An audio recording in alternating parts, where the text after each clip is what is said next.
Hello guys, সবাই কেমন আছো? আশা করছি ভালো আছো। আমিও ভালো আছি। আজকে দুপুরে রান্না করব পনির আলুর রসা। কীভাবে রান্না করব পুরো ভিডিওটা সঙ্গে থাকবে, স্কিপ করে যাবে না। পনিরটা ছোটো ছোটো টুকরো টুকরো করে কেটে নিয়েছি, আমি এদিকে ভাজতে বসিয়ে দিয়েছি। আর ওদিকে আমি আলুটাও কেটে গুছিয়ে রান্না করে নিয়েছি, একটা বাটা মশলাও তৈরি করে নিয়েছি। এই পনির রান্নাটা কিন্তু আগে আমি খেতে ভালোবাসতাম না।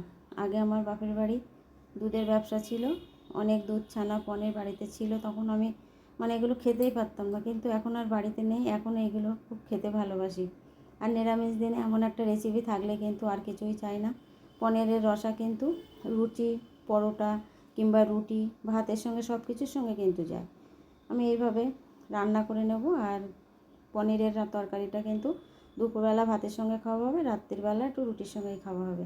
নিরামিষ দিনে রাত্রিবেলা কেউ ভাত খেতে চায় না, সেদিনে রাত্রিবেলা হয়তো লুচি, পরোটা কিংবা রুটি বানাতে হয়। দুপুরের একটা রসা বেশ বড় করে বানিয়ে রাখি। পনিরটা আমি ভেজে তুলে নেব। এবার এই তেলের মধ্যে কিন্তু আমি টুকরো করে যে আলুগুলো কেটে রেখেছি, আলুগুলোও আমি ভাজতে বসিয়ে দিয়েছি। আলুটাও কিন্তু লাল লাল করে ভেজে দিয়েছি, অল্প একটু লবণের ছিটি দিয়ে। এবার আলুগুলো সব তুলে নেব। ভাজাটা কমপ্লিট হয়ে গেছে। এবার আমি আমার বাকি থাকবে এবার মশলা কষানো। মশলা কষিয়ে রান্নাটা করে নেব। ভিডিওটা কিন্তু একটু বড় হবে বন্ধুরা, বড় হলেও দেখবে। সব সময় তো ছোট ভিডিও দেওয়া যায় না, বড় ভিডিও তো মাঝে মাঝে দিতে হয়।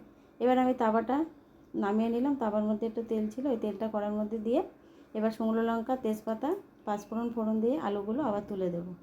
একটু ঢাকা দেওয়ার কারণ কিন্তু তেলটা যাতে ছড়িয়ে চারিদিকে না যায়।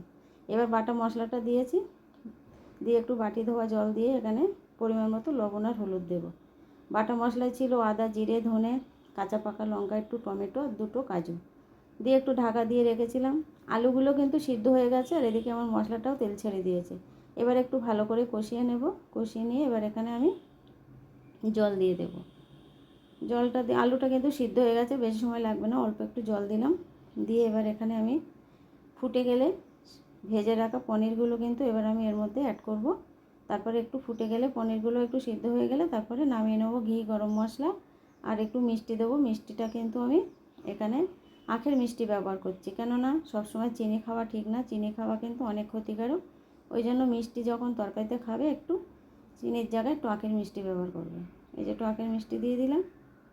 এবার কিন্তু একটু গরম মশলা দিয়ে দেবো আর একটু ঘি দিয়ে দেবো, দিয়ে নামিয়ে নেব। রেসিপিটি কেমন হলো বন্ধুরা কমেন্টে জানাবে, আর ভালো লাগলে লাইক, কমেন্ট, শেয়ার করে দেবে। রেডি হয়ে গেছে আমার পনির আলুর রসা। এটা কিন্তু ভাতের সঙ্গে খাওয়া হবে। একটু উনানে কিন্তু রান্নার পরে দিতে হয়, সেটাও দিয়ে নিলাম। এবার আমি নামিয়ে নেব। শুভ দুপুর। পুরো ভিডিওটি দেখার জন্য অসংখ্য ধন্যবাদ সবাইকে। পরের ভিডিওতে আবার দেখা হবে। Tata, bye bye. পরে আবার আসবো রেসিপি নিয়ে।